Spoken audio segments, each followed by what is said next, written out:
जय श्री कृष्ण सभी को। आप सब कैसे हो? मैं उम्मीद करती हूँ कि आप सब बहुत अच्छे होंगे और हमेशा खुश रहेंगे। वेलकम बैक टू कहानियों का सफर। अगर आपको हमारी स्टोरीज पसंद आ रही है तो वीडियो को लाइक करिए, चैनल को सब्सक्राइब करिए और बेल आइकन को जरूर प्रेस करिए ताकि हमारी हर नई कहानी सबसे पहले आप तक पहुंच सके। तो चलिए बिना किसी देरी के शुरू करते हैं। ऑब्सेस्ड फॉर यू एपिसोड 6, खुशी। अयान की जोर की चीख पूरे रोड पर गूंज उठी, लेकिन अगला ही पाल सबकी जिंदगी बदलने वाला था। एक तेज रफ्तार ट्रक खुशी को टक्कर मारते हुए आगे निकल गया। खुशी का चेहरा जोर से रोड पर जा गिरा। उसके सिर पर गहरी चोट लगी थी। उसके सिर से बहने वाला खून धीरे धीरे सड़क पर फैलने लगा। पूरा माहौल एकदम सैन हो गया। रोड पर मौजूद लोग हैरान हो गए। किसी एम्बुलेंस को फोन करो, जल्दी, कोई पुलिस को बुलाओ। हर तरफ अफरातफरी मैक गई। अयान बिना एक पाल गवाए पागलों की तरह खुशी की तरफ दौड़ा। उसके पीछे रोहन और अर्जुन भी दौड़ पड़े। तीनों खुशी के पास पहुंच गए। अयान घुटनों के बाल बैठ गया। उसने कांपते हुए हाथों से खुशी का सिर अपनी गोद में रख लिया। खुशी, प्लीज आंखें खोलो, मुझे देखना। उसकी आवाज पूरी तरह टूट चुकी थी। रोहन की आंखों से आंसू रुक ही नहीं रहे थे। खुशी, तू कुछ नहीं बोलेगी, हम सब यही है। अर्जुन ने तुरंत एम्बुलेंस को फोन लगाया। हेलो, प्लीज जल्दी आइए, यहाँ एक बहुत सीरियस एक्सीडेंट हुआ है। कॉल खत्म होते ही उसने तुरंत अपने पापा को फोन किया। पापा, खुशी का एक्सीडेंट हो गया है, हम उसे सिटी हॉस्पिटल ले जा रहे हैं, आप सब प्लीज जल्दी पहुंचिए। फोन रखते ही दूर से एम्बुलेंस के सायरन की आवाज सुनाई देने लगी। अयान अब भी खुशी का हाथ पकड़े हुए बस एक ही बात बार बार कह रहा था, खुशी, तुम्हें कुछ नहीं होगा, मैं तुम्हें कुछ नहीं होने दूंगा। लेकिन खुशी बिल्कुल बेहोश थी। दूर से एम्बुलेंस के सायरन की आवाज तेज होती जा रही थी। कुछ ही पालन में एम्बुलेंस वहां पहुंच गई। डॉक्टर्स और पैरामेडिक्स जल्दी से स्ट्रेचर लेकर खुशी की तरफ दौड़े। प्लीज सब लोग पीछे हटिए, ह्यूम पेशेंट को चेक करने दीजिए। एक डॉक्टर तुरंत खुशी की पल्स चेक करने लगा। दूसरे डॉक्टर ने उसके सिर की चोट देखते ही गंभीर आवाज में कहा, हेड इंजरी बहुत सीरियस है, पेशेंट को तुरंत हॉस्पिटल ले जाना होगा। ये सुनते ही अयान का दिल और जोर से धड़कने लगा। डॉक्टर्स ने बहुत संभल कर खुशी को स्ट्रेचर पर लिटा दिया, लेकिन अयान अब भी उसका हाथ छोड़ने को तैयार नहीं था। डॉक्टर ने उसकी तरफ देखकर कहा, सर, अगर आप इन्हें बचाना चाहते हैं तो ह्यूम अपना काम करने दीजिए। ये सुनकर अयान ने कांपते हुए हाथों से खुशी का हाथ छोड़ दिया। उसकी आंखों से लगातार आंसू बह रहे थे। रोहन और अर्जुन भी अपनी बहन के साथ एम्बुलेंस में चढ़ गए। अयान भी बिना कुछ सोचे उनके साथ बैठ गया। एम्बुलेंस का दरवाजा बंद हुआ और सायरन की आवाज के साथ एम्बुलेंस सिटी हॉस्पिटल की तरफ तेजी से निकल पड़ी। अंदर डॉक्टर्स खुशी को बचाने की हर मुमकिन कोशिश कर रहे थे।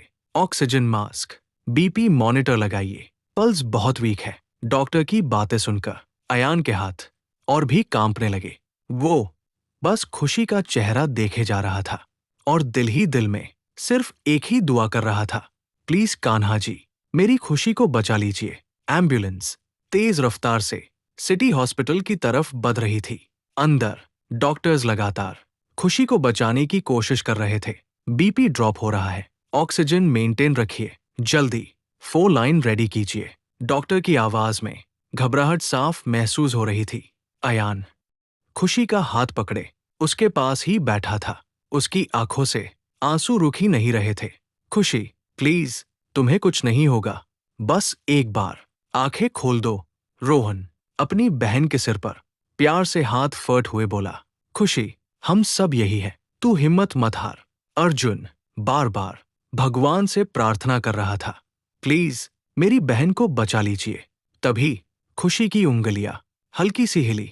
सबकी नजर एक साथ उसकी तरफ चली गई। उसने बहुत मुश्किल से अपनी आंखें खोलने की कोशिश की। उसकी सांसें बहुत धीमी हो चुकी थी।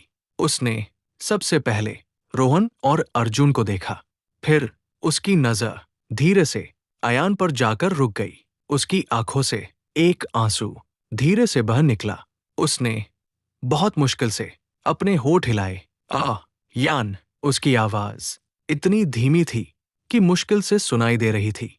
अयान तुरंत उसके और करीब आ गया। हाँ खुशी, मैं यही हूं। तुम कुछ मत बोलो, हम बस हॉस्पिटल पहुंचने वाले हैं। डॉक्टर ने भी कहा, प्लीज पेशेंट को बोलने मत दीजिए, उनकी कंडीशन बहुत क्रिटिकल है। खुशी ने हल्की सी ना में सिर हिला दिया, जैसे वो कुछ जरूर कहना चाहती हो। खुशी ने हल्की सी ना में सिर हिला दिया, जैसे वो कुछ जरूर कहना चाहती हो। उसने बहुत मुश्किल से अयान का हाथ और जोर से पकड़ लिया। उसकी सांसें हर पाल और धीमी होती जा रही थी। अयान की आंखों से लगातार आंसू बह रहे थे। खुशी, प्लीज कुछ मत बोलो, बस थोड़ी देर और हम हॉस्पिटल पहुंचने वाले हैं। खुशी ने बहुत मुश्किल से अपने होठ हिलाए। मेन बेकसूर थी। ये शब्द मुश्किल से सबके कानून तक पहुंचे। अयान एक पाल के लिए बिल्कुल खामोश हो गया। उसके दिल में ना जाने क्यों एक अजीब सी बेचैनी होने लगी। डॉक्टर ने मॉनिटर की तरफ देखते हुए कहा, पल्स और डाउन हो रही है। ड्राइवर प्लीज और फास्ट। एम्बुलेंस अब हॉस्पिटल से सिर्फ कुछ ही दूर थी। तभी खुशी की पकड़ धीरे धीरे कमजोर पड़ने लगी। उसकी पलकें दोबारा बंद होने लगी।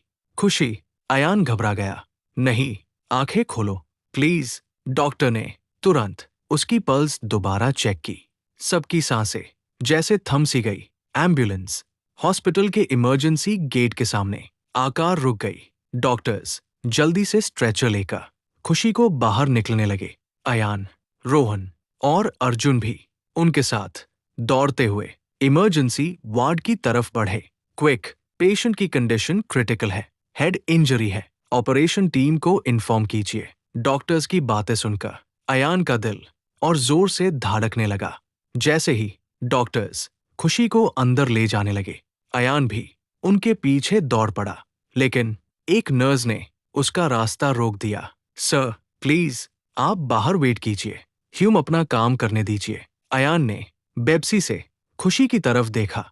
इमरजेंसी रूम का दरवाजा धीरे से बैंड हो गया। उस दरवाजे के बंद होते ही अयान वही जमीन पर बैठ गया। उसके हाथों पर अब भी खुशी का खून लगा हुआ था। वो बस अपने हाथों को देखता रहा, जैसे उससे यकीन ही ना हो कि ये सब सच है। रोहन और अर्जुन भी पूरी तरह टूट चुके थे। रोहन ने अपना चेहरा दोनों हाथों में छुपा लिया। अर्जुन बस इमरजेंसी रूम के दरवाजे को देखे जा रहा था। कुछ ही पाल बाद एक डॉक्टर जल्दी से बाहर निकला। पेशेंट के फैमिली मेंबर्स कौन है? ये सुनते ही अयान, रोहन और अर्जुन तीनों एक साथ डॉक्टर के पास पहुंच गए। इमरजेंसी रूम के अंदर डॉक्टर्स लगातार खुशी को बचाने की कोशिश कर रहे थे। Come on, pulse check, no response, CPR continue. बाहर अयान, रोहन और अर्जुन बस खामोशी से दरवाजे को देख रहे थे। हर एक सेकंड उनके लिए बहुत भारी था। तभी इमरजेंसी रूम का दरवाजा धीरे से खुला। डॉक्टर बाहर आए। उनके चेहरे से ही सब समझ आ रहा था। रोहन घबराकर बोला, डॉक्टर, मेरी बहन कैसी है? डॉक्टर ने धीरे से अपना सिर झुका दिया। आई एम सॉरी, उन्हें नहीं बचा पाए। ये शब्द सुनते ही जैसे पूरा वक्त थम गया। नहीं। रोहन वही जमीन पर बैठ गया। अर्जुन की आंखों से लगातार आंसू बहने लगे। अयान बिल्कुल खामोश खड़ा था। ना आंसू, ना आवाज, बस खामोशी। उसने धीरे से इमरजेंसी रूम की तरफ देखा और उसी पाल उसकी आंखों में एक पाल के लिए बैंगनी, पर्पल रोशनी चमकी। अयान ने अपना सिर पकड़ लिया, जैसे यूं कुछ याद आ रहा हो। उसने बहुत धीमी आवाज में कहा, खुशी, तुम वापस आओगी। ये कहकर उसने अपनी आंखें बंद कर ली। लेकिन किसी को भी समझ नहीं आया कि अयान ने आखिर ऐसा क्यों कहा। डॉक्टर के मुझे अफसोस है, ये शब्द सबकी जिंदगी बादल चुके थे। रोहन वही जमीन पर बैठ गया। उसकी आंखों से लगातार आंसू बह रहे थे। अर्जुन ने दीवार का सहारा ले लिया। उसके लिए ये यकीन कर पाना नामुमकिन था। अयान अब भी बिल्कुल खामोश खड़ा था। उसकी आंखों में एक पाल के लिए बैंगनी रोशनी चमकी। उसने बहुत धीमी आवाज में कहा, तुम वापस आओगी। और अगली ही पाल वो वहां से चला गया। कुछ दिन बाद न्यूज चैनल्स पर एक और खबर हर जगह चल रही थी। Breaking news, young businessman Ayaan Rajvi कल रात एक भयानक रोड एक्सीडेंट में अपनी जान गंवा बैठे। ये खबर सुनते ही पूरा शहर हैरान रह गया। एक ही हफ्ते में डू जावा जिंदगियां हमेशा के लिए खत्म हो चुकी थी। खुशी के जाने के बाद शर्मा फैमिली पूरी तरह टूट गई। बिजनेस लगातार घाटे में जाने लगा और कुछ ही महीनों में शर्मा ग्रुप की सारी प्रॉपर्टी, सारे शेयर्स और कंपनी का कंट्रोल त्रिशा के हाथों में चला गया। एक वक्त जो शर्मा फैमिली पूरे शहर में अपनी पहचान रखती थी, आज सब कुछ खो चुकी थी। शिवन्या ने नॉवल का आखिरी पन्ना बंद कर दिया। उसकी आंखों से आंसू रुक ही नहीं रहे थे। उसने धीरे से कहा, ये कैसा एंडिंग था? पहले खुशी, फिर अयान, फिर शर्मा फैमिली भी, सब कुछ खत्म हो गया। उसने नॉवल को अपने सीने से लगा लिया। काश मुझे एक मौका मिलता तो मैं इस कहानी का एंडिंग बादल देती। जैसे ही उसकी आंखों से गिरा हुआ एक आंसू नॉवल के कवर पर गिरा, कमरे में एक ठंडी हवा चलने लगी। कान्हा जी के सामने जल रहा दिया अचानक तेज जल उठा और नॉवल के पन्ने अपने आप पलटने लगे। शिवन्या हैरानी से उन्हें देखने लगी। शिवन्या हैरानी से पलटते हुए पन्नों को देखती रह गई। कुछ ही पाल बाद पन्ने अपने आप रुक गए। उसने धीरे से नॉवल को उठाया। अब क्यों रुक गया? उसकी नजर आखिरी पन्ने पर पड़ी। वहां बस एक छोटी सी लाइन लिखी थी जो उसने पहले कभी नहीं देखी थी। द एंड के बिल्कुल नीचे बहुत छोटे अक्षरों में एक और लाइन थी, या शायद नहीं। शिवन्या हल्की सी हंसी। मतलब भी कोई एंडिंग ऐसी लिखता है क्या? उसने उंगली से अस लाइन को छुआ, लेकिन अगले ही पाल वो लाइन जैसे कागज में समा गई। शिवन्या ने हैरानी से दोबारा देखा। अब वहां सिर्फ द एंड लिखा हुआ था। मैं भी ना शायद ज्यादा ही इमोशनल हो गई हूं। उसने मुस्कुराते हुए नॉवल बंद किया, यूज अपने तकिए के पास रखा। कान्हा जी की मूर्ति की तरफ देखकर धीरे से मुस्कुराई। Good night. और अगर कहीं सच में खुशी हो तो इस बार खुश रहना। इतना कहकर वो लेट गई। उसने आंखें बंद की और कुछ ही पालन में यूज नींद आ गई। कमरे में सब कुछ बिल्कुल शांत था। बस तकिए के पास रखे अस नॉवल का कवर हल्का सा खुल गया और कमरे में हर तरफ खामोशी छा गई। शिवन्या गहरी नींद में थी। तभी उससे ऐसा महसूस हुआ जैसे कोई बहुत दूर से यूज पुकार रहा हो। वो बेचैन होकर करवट बदलने लगी। उसकी सांसें तेज हो गई। माथे पर पसीने की बूंदें उभार आई। नहीं, ये कौन है? उसने नींद में ही बदबदाया। अचानक उसके सिर में तेज दर्द उठा, जैसे हजारों यादें एक साथ उसके दिमाग के दरवाजे पर दस्तक दे रही हो। शिवन्या ने अपना सिर पकड़ लिया। नहीं, मुझसे नहीं हो रहा। उसकी आंखों के सामने सब कुछ धुंधला पड़ने लगा। उसके हाथ से नॉवल फिसलकर जमीन पर गिर गया और उसी पाल कमरे की घड़ी ने रात के 12 बजने की आवाज दी। तन तन तन हर घंटी के साथ शिवन्या की सांसें और भारी होती गई। आखिरी घंटी बजते ही सब कुछ बिल्कुल शांत हो गया और शिवन्या बेहोश हो गई। शिवन्या बिल्कुल बेहोश थी। कमरे में सब कुछ शांत था। बस खिड़की से आती ठंडी हवा पर्दे को हल्का सा हिला रही थी। जमीन पर गिरा नॉवल अचानक खुद हाय बंद हो गया। उसका कवर एक पाल के लिए हल्का सा चमका। फिर सब कुछ पहले जैसा हो गया, जैसे कुछ हुआ ही ना हो। उसी वक्त शिवन्या की उंगलियां हल्की सी हिली। उसकी सांसें एक पाल के लिए तेज हुई और फिर सब कुछ बिल्कुल शांत हो गया। कमरे की घड़ी में रात का वक्त आगे बढ़ता रहा। बाहर बादल जोर से गरजने लगे। बारिश की पहली बूंद खिड़की के शीशे पर आ लगी, जैसे कुदरत भी किसी नए सफर का इंतजार कर रही हो।